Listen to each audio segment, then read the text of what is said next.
अरे आओ इंस्पेक्टर आओ। अरे बिल्ला यार एक बहादुर की तो चर्चा में अब्बर सुने हो। फिर ये अपन साथ में लंगूरवा मल्ला काबर लाए है।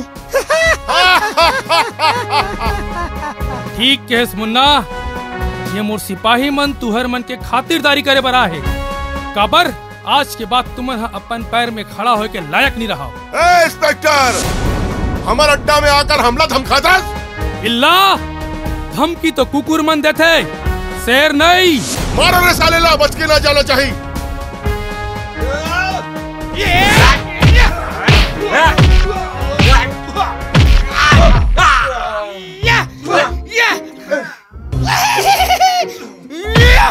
साले मोर नाम चुलबुल भट्ट, मार दूं फटाफट।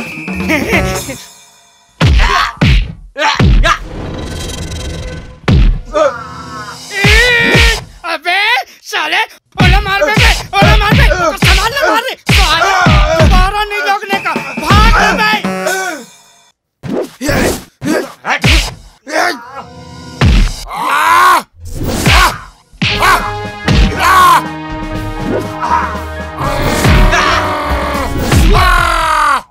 चल